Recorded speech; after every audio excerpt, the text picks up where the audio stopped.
we discuss symbolic interactionism versus functionalism. So these are two sociological perspectives that offer different ways of understanding the society. And there are some differences in these two theories. So first of all, there's the level. So symbolic interactionism focuses on the micro level, so the small level of social interactionism. And it emphasizes symbols, because symbolic interactionism, such as the cross or any other symbols, meanings, and face-to-face interactions. Functionalism, on the other side, operates at a macro level. It analyzes from top to bottom, and it tries to contribute to the stability of the social system. Another difference is the structure. So symbolic interactionism emphasizes the individual with their individual needs and what they want, and, such as, certain values like Christian values. And the government then acts on those values, and it interprets symbols and creates a meaning and shapes their reality through their interactions. So that's why symbolic interactionism. And this reality is so-called not objective, it's subjective, which means you construct your own reality, which is also called constructivism. All right, then we have functionalism. That stresses the importance of those social structures and the institutions. You have to maintain order, drill, stability, So individuals are not really seen as, as members with needs, even though they have some, but you need to fulfill a certain role in society, and that's why you are in this society.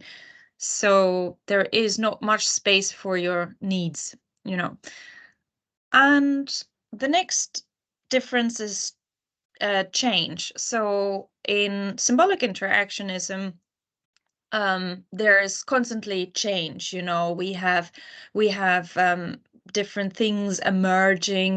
We have different groups that are fighting for their rights, or we have criminal gangs, and then we have then they're not here anymore, then new gangs appear, or new symbols appear.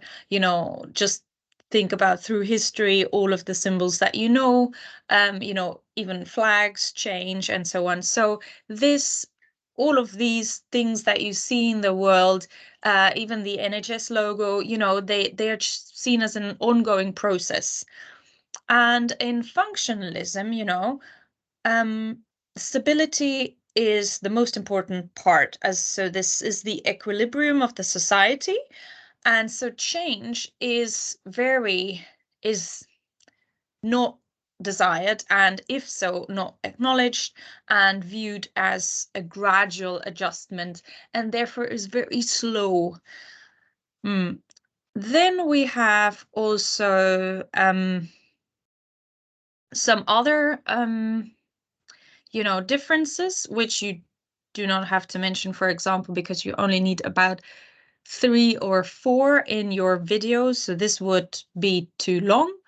But you could also talk about the conflict. For example, in symbolic interactionism, we focus on the conflict, and it can arise between those interactions, between those people, and they could fight for their rights, and and the other group doesn't understand that group. If you think about faith, for example.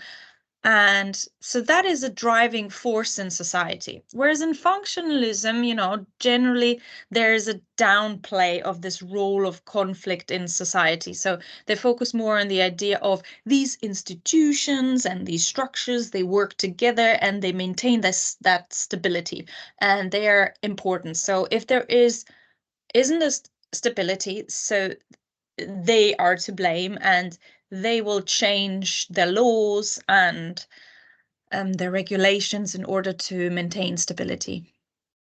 Yeah, so you also need to look at one similarity. For example, you'd say both symbolic interactionism and functionalism, they look at perspectives from a sociological perspective point of view, and they look at the broader aspects of the society. There is, however, a little difference in how they look at the society, and also in symbolic interactionism zooms in on that micro level, whereas functionalism looks more at the broader aspect of the society. But both of them,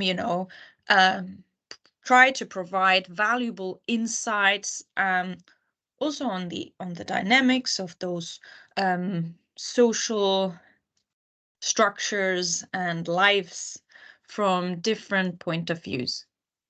All right. I hope this helps. See you soon. Good luck.